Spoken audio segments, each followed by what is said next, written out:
calvo y claro. Cada vez más personas sienten niebla mental, olvidos, desorientación, en fin. ¿Esto puede ser un signo precoz de una enfermedad neurológica o es simplemente estrés, Sandro?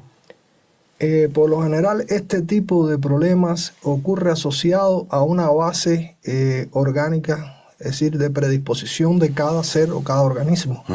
No todos somos iguales, no todos tenemos la misma biología y por supuesto tampoco el mismo nivel de tolerancia a ciertas, digamos, hasta podemos denominarlo con ese término, agresiones o cambios del ambiente. En este caso nosotros vivimos en sociedad y la sociedad influye en toda nuestra actividad, desde que no solo nos despertamos, sino hasta cuando dormimos, porque a veces recreamos durante el sueño una cierta actividad cerebral que es importante, que a veces se desprecia. Y en ese sueño también integramos estas cosas de la sociedad y de la vida diaria. Entonces, como te decía, este término de niebla mental o neblina mental, que también se utiliza mucho en la actualidad, es decir, en lo que es los medios de comunicación, ese término está asociado a esa base orgánica que te estoy refiriendo.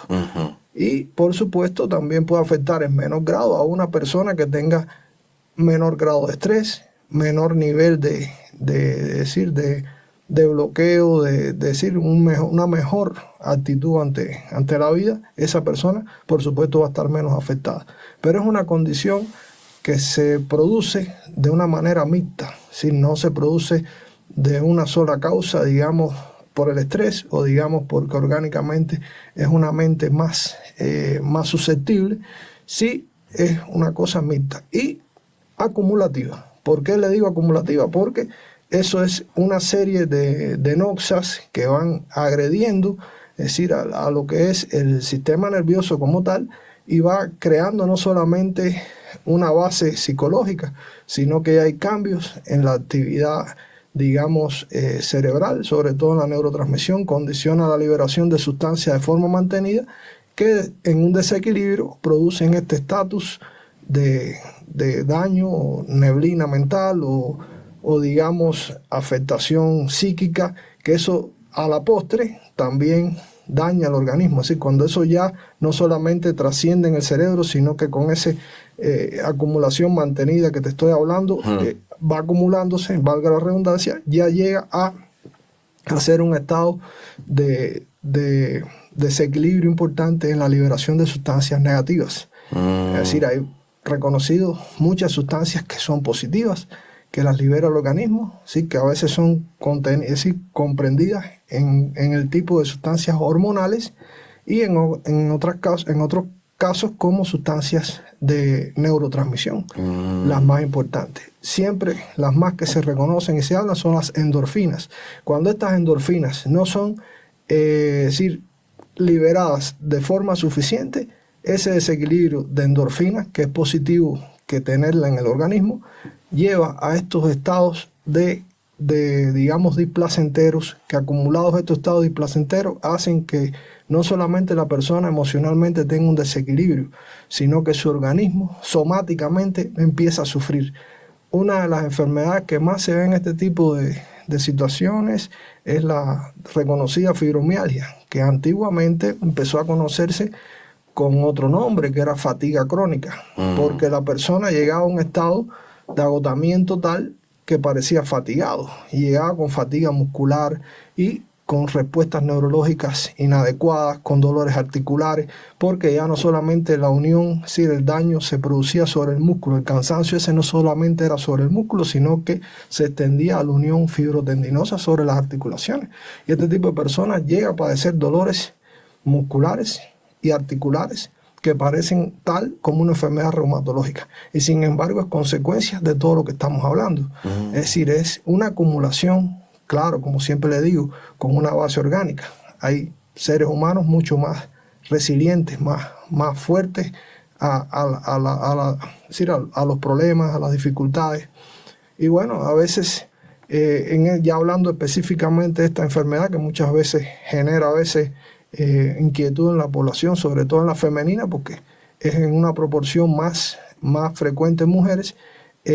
También podemos pensar que hay alguna base que la lleva a padecerla más en las mujeres, pero hasta ahora no le podemos decir que sea una enfermedad propia de las mujeres, pero sí es mucho más frecuente en mujeres, quizás también porque ellas tienen menor, es decir, grado de fortaleza, digamos, muscular y articular, una teoría para especular, y digamos que hace que esa base orgánica o somática que ya afecta al organismo con una condición psicológica se proyecte sobre esos músculos más débiles y por eso quizás sean más propensas las mujeres. Pero bueno, no escapa a los hombres también de poder padecer este tipo, sobre todo de enfermedad, que es muy asociada a este estado de cansancio, agotamiento, digamos, de daño progresivo de lo que es la psiquis, ¿no? Porque la psiquis va sufriendo, Claro. se va transformando. Y esa transformación, cuando es negativa, se acumula en el organismo de forma negativa. Se traduce en las llamadas enfermedades psicosomáticas. Que, bueno, estamos hablando de una de ellas, pero hay un grupo Hay muy muchas. amplio de enfermedades psicosomáticas, ¿no? Claro, claro. ¿Cómo saber, Sandro, si un dolor de cabeza frecuente es solo, llamémosle así, tensión, o el aviso silencioso de algo más grave como un aneurisma o un tumor? ¿Cómo poder identificar algo así? Esa pregunta es muy importante para los expertos en neurociencia, los que tratamos a diario enfermedades neurológicas. Es algo que siempre le damos mucho valor. Y desgraciadamente no solo digamos, en la comunidad normal, sino en la comunidad médica a veces se desdeña o se le da menos importancia. Y sin embargo es muy importante, porque yo lo comparo, es decir, en la forma de hablar de este tema a diario, con el tema de los cardiólogos. Cuando una persona tiene un dolor en el pecho precordial, se le da importancia.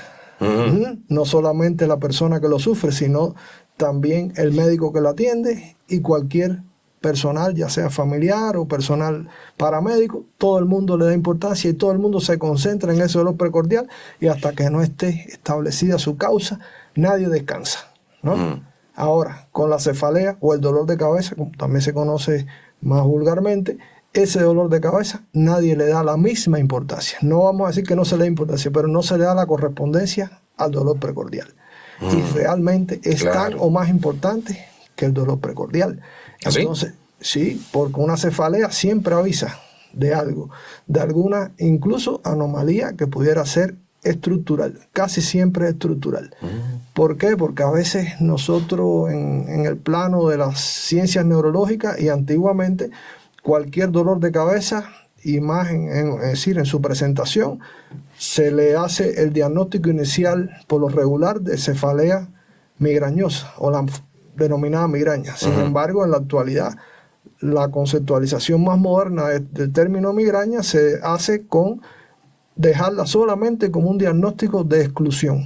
¿Qué quiere decir de exclusión? Que después que usted excluye todas las demás causas, orgánicas o no, que hay muchas orgánicas que la producen, entonces es que se puede hablar de la migraña. Es bueno que me hagas esa pregunta para ver si podemos divulgar esta parte, porque la conclusión es que se abusa del término migraña. Ahora, dentro del término de cefaleas está este que usted me dice, la tensional. La tensional es efecto a veces de la misma tensión psicológica del día, pero se produce casualmente por un mecanismo fisiopatológico de tensión o digamos tracción de los músculos y la aponeurosis que tenemos detrás de la cabeza, sin la región occipital. Entonces por eso por lo general esa cefalea tensional se agrupa sobre todo en la porción posterior de la cabeza. Y si es un resultado de esa sumatoria diaria y a veces acumulada de varios días de estrés psicológico que produce ese tipo de dolor. Ahora, ese tipo de dolor tiene que evaluarlo un especialista, porque cuando usted ahora puede decir, bueno, infiero que es tensional porque estoy muy estresado, porque me duele acá nada más, pero también hay que descartar, sobre todo en esa localización, principalmente y más frecuentemente la hipertensión arterial, que es una de las localizaciones y de comienzo también del cuadro de hipertensión. Es decir, un paciente que no es hipertenso muchas veces comienza su sintomatología con un dolor a nivel occipital, suboccipital y a veces frontal, pero a veces solamente lo localiza en la región occipital. Entonces, no puede uno decir, ya esto es una cefalea tensional. Aparte de que hay patologías o enfermedades que producen estos tipos de dolores, que son malformaciones cerebrales, incluso no tanto cerebrales como de la unión craneoespinal, que también duele en esa localización. Es el síntoma cardinal de las malformaciones de unión craneoespinal. Calvo y claro.